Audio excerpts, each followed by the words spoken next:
देखो पैटर्न जो है वो कुछ आकृतियों का एक क्रम होता है, निश्चित क्रम। क्या होता है? एक आकृतियों का, कोई भी डिजाइन का एक निश्चित क्रम होता है। जैसे हम उदाहरण बता रहे हैं तुम लोगों के लिए। जैसे आपने देखे होंगे, कपड़े देखे होंगे। जैसे ये कपड़ा है, इस कपड़े में कुछ डिजाइन दिख रही है तुम लोगों को, दिख रही ना? तो देखिए यहाँ ये नीली पट्टी, फिर ये सफेद आ गई, नीली सफेद, दिख रहा है एक क्रम, एक निश्चित क्रम है। इसलिए ये कपड़ा बहुत ही अच्छा लग रहा है, अच्छा लग रहा है ना? और जैसे आपके घरों में दरवाजे पर लगाने वाले पर्दे होते हैं, पर्दे में पैटर्न होता है, चादर में पैटर्न होता है। आपकी मम्मी जी लोग जो साड़ियाँ पहनती हैं, उन साड़ियों में देखना उसमें एक निश्चित क्रम की डिजाइन रहती है, उसमें पैटर्न होता है। जैसे अर्जित भैया खड़े हैं, अर्जित के स्वेटर में एक पैटर्न है, देखो अलग डिजाइन दिख रही ना? ये सफेद कलर है, फिर दो पट्टी है हरे कलर की, फिर सफेद लाल फिर चौड़ी पट्टी है, ये दिख रहा ना क्रम? ये पैटर्न हमें बहुत अच्छा लग रहा है।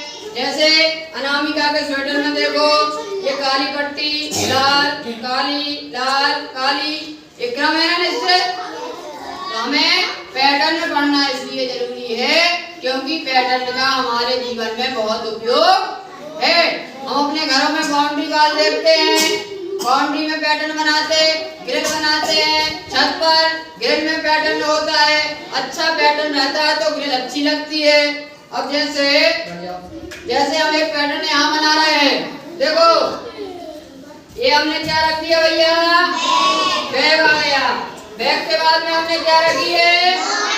बॉटल। और बॉटल के बाद में क्या आना चाहिए? बैग। बैग के बाद में बॉटल।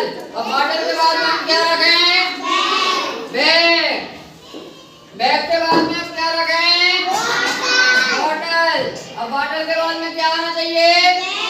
बैग। ऐसा एक क्रम हम बढ़ाते जाएंगे, bag bottle bag bottle bag bottle, ये पैटर्न बन गया।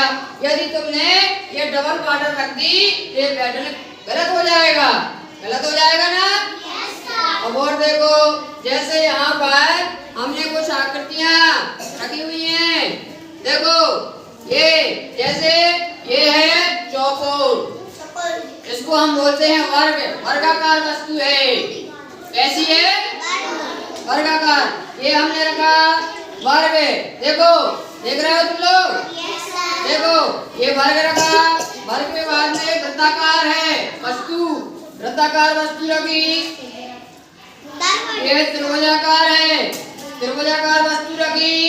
देखो वर्ग, वर्गाकार, वृत्ताकार, त्रिभुजाकार, त्रिभुज के आकार की। अब कौन सी आना चाहिए? कौन सी वस्तु आना चाहिए?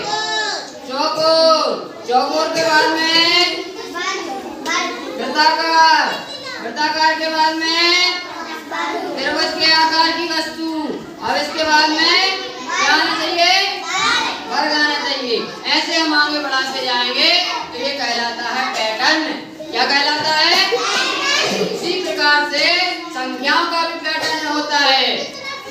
अब हम इसके बाद में हम संख्याओं का पैटर्न भी पढ़ेंगे, ठीक है ना?